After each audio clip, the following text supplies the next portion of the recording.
Well, hello everyone. Coming to you today from the Hopedale field office.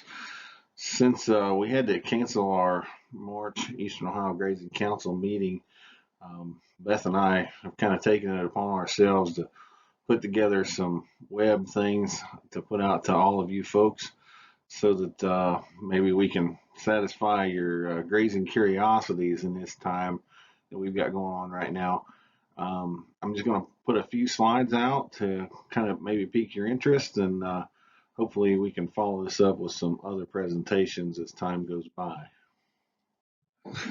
We did want to let everybody know that we reached out to the speakers we had scheduled for our March meeting, and we're hoping to reschedule them for a later date to come back and cover the topics that we had them scheduled for the March meeting, just in case anyone has any questions or had any questions that they wanted to ask him or Bob Hendershot.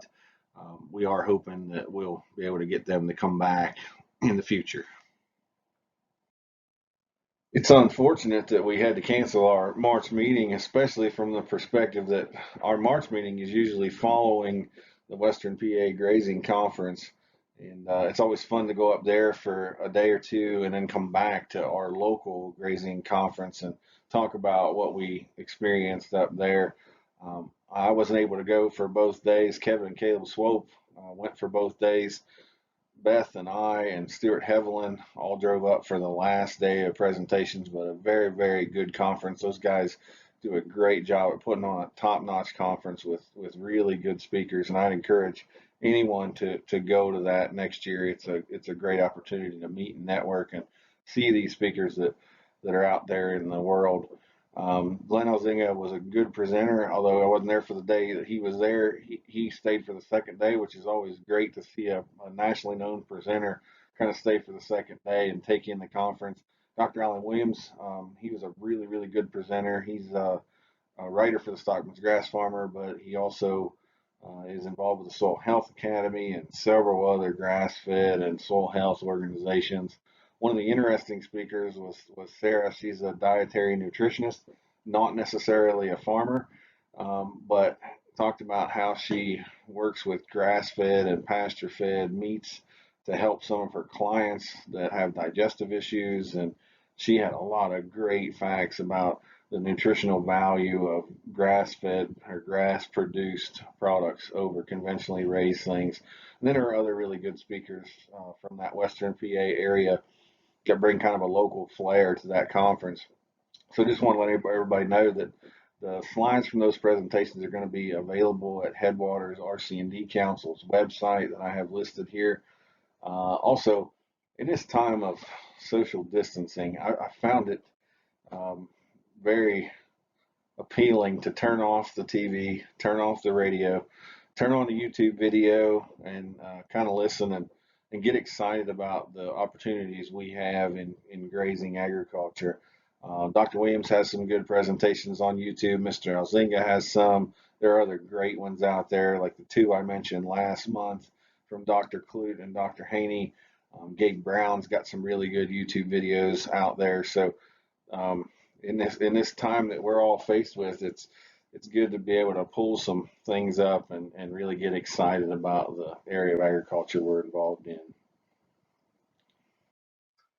The March meeting is also a time when we all look right around the corner to spring coming and the grazing season starting, and talk about the issues we're about to face. And I thought it was good to talk just a minute about spring and how things are going.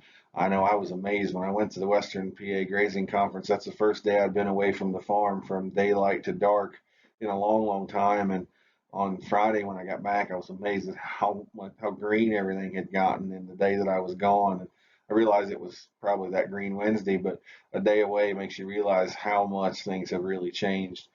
So as we're looking at spring here, um, if you don't have recent soil tests, now's a good time to get out and take a soil test. If you need new soil tests, I realize it's pretty wet out there, but I do promise it is going to dry up at some point. We're going to be able to get out in the field, be thinking about taking those soil tests just to see where our soil test levels are. Uh, wait to begin grazing until we get around 4 inches of forage. I know that's a question we always get. When can I start? When can I start? And my two rules are I like to wait until we have at least 4 inches of forage before we go out. I also want to look at the weather and make sure that we're going to have favorable growing conditions for the next 2 weeks or 3 weeks out if we can. Just because I don't want to send those cows out and then have to bring them back because things have slowed down again. So, as always, take half, leave half, preferably leave more than half, take less than half. This goes along with one of the challenges I've kind of laid down for everyone is to leave more residue this year. We need to be working at leaving more residue out there in the pasture field. That will help our extra grazings or our future grazings to have more forage. Then also, I like to inventory our grazing equipment, what I have out there. I like to pull in all the polywire reels, check them all over, pull in all the step-in posts, get a count for how many I have, how many I need. You know, at home with us having 3 different groups of cattle and sheep moving across the pasture at any one time, I got to have lots of different polywire and step-in posts to be able to make that all work. So I bring them all in and get a good inventory.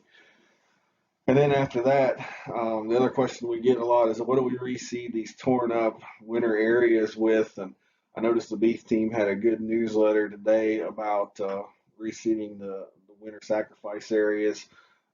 There's lots of good information out there on what to seed with. Just don't forget, this is a good time to diversify our pastures. One of the other challenges I've kind of laid out is good time to put in some species, put in some forage that we don't currently have on the farm. I realize that sacrifice areas can be challenging. My estimation of this is to go ahead and put some seed out there now. If I wait till later in the season, it seems like I never get them kind of smoothed out and they end up being taken over with weeds. So I like to put a little bit of seed out now. If something takes, that's fine. If not, I'll go ahead and go back later, clean them up, and plant some summer annual. And then after that, it is spring, and I know it seems early to be looking at extending the grazing season, but I think that this is the time for us to realize that the growing season and the grazing season don't have to be the same.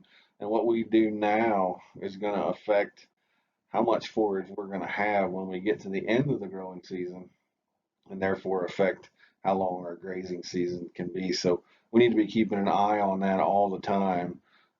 Our goal here should be to extend the grazing season as long as possible so we have to feed less hay and tear up less area next winter because we'll have the forage to be able to graze instead of having to feed stored forages. At this point, I'd just like to thank all of you for tuning in and seeing what we had to say about the state of grazing here in Eastern Ohio. We want you all to remember that we are here. We're currently working some of us are home working, telework, some of us are at the office, but we are still here in the office, and we'd be glad to answer any questions that you have about grazing or about the spring coming. Also, be looking for some additional postings to our Facebook page. We're hoping to work with our YouTube channel and kind of get some things posted out there for those of you that are hungry for grazing information. I know that I certainly am. So stay tuned and be safe. We hope to see you all. Let's hope it's in April. It may be further out than that, but we'll be posting some more things to Facebook as time goes on. So thanks very much.